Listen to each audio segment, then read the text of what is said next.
Hi, and welcome to my channel. This is Susie Q here. Thank you for tuning in to Experiencing God Through Prayer. We are on chapter 7, the bitter and the sweet. Be patient, dear ones, during suffering. It was through his suffering on Calvary that Jesus gave the greatest display of love. Don't be like those who give themselves to Jesus at one season only to withdraw from him at another.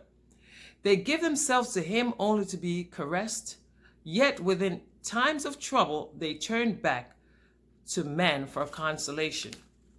No, beloved friends, you will not find consolation in anything other than the love of the cross and total abandonment. If you will not savor the cross, you cannot savor the things of God. That's Matthew 16:23. It is impossible to love God without loving the cross. If you savor the cross, you will find even the most bitter things to be sweet. To the hungry souls, every bitter thing is sweet. Ain't that right? Proverbs 27:7. Because it finds itself hungering for God in the same proportion as it is hungering for the cross. God gives us the cross, and the cross gives us God. Abandonment and the cross go hand in hand. Remember, we talked about abandonment in chapter 6. As soon as anything is presented to you in the form of suffering, and you begin to feel resistant in your spirit, resign yourself immediately to God. Give yourself and your circumstance to him in that sacrifice. So when you feel in that pressure, go to God. Immediately talk to him. Then when the cross arrives, it will not be so very burdensome because you have submitted yourself to him. So in that time you have prayed, you have seeked God. And I do not mean, however, that you will not feel the weight of the cross. If you do not feel the cross, you do not suffer. A sensibility to suffering is one of the principal parts of suffering itself. Jesus Christ himself chose to endure the uttermost severity of the cross. Come on, he died on the cross for our sins. Sometimes we bear the cross in weakness, and in other times in strength, yet in all the same will of God for us. Abandon yourself to God, trust him, and he will bring about good towards you and glory to him. Jesus said, I am the way, the truth, and the life. No man cometh unto the Father but by me. Abandon yourself then in Jesus. Follow him as the way. Wait for him to reveal truth. Oh, this is so important. Wait for God. Wait for God, people. Wait. Allow him to animate us with life. Allow God. Allow him to be the Lord in your life. Abandonment is the means God uses to reveal his mystery to him. So when we abandon ourselves to him, we will know the mysteries of God.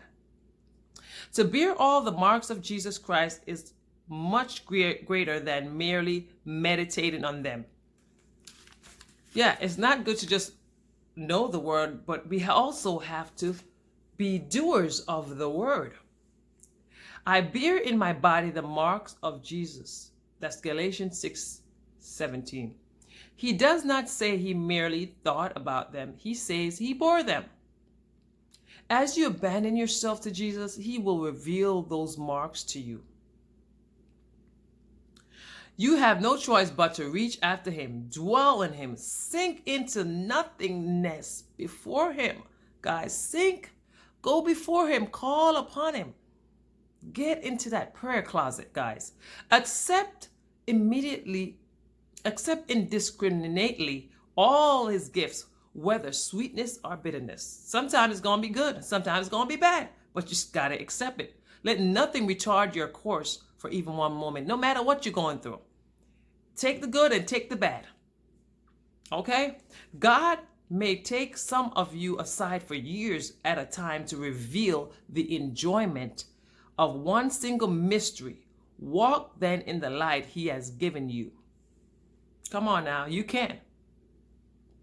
But if God chooses to withdraw the illumination from you, be just as willing to yield it back to him. Sometimes God will take things from us. God will in order for us to get to that point with God, He's gonna have to abandon certain things, certain people, certain places from you for you to get that revelation of God.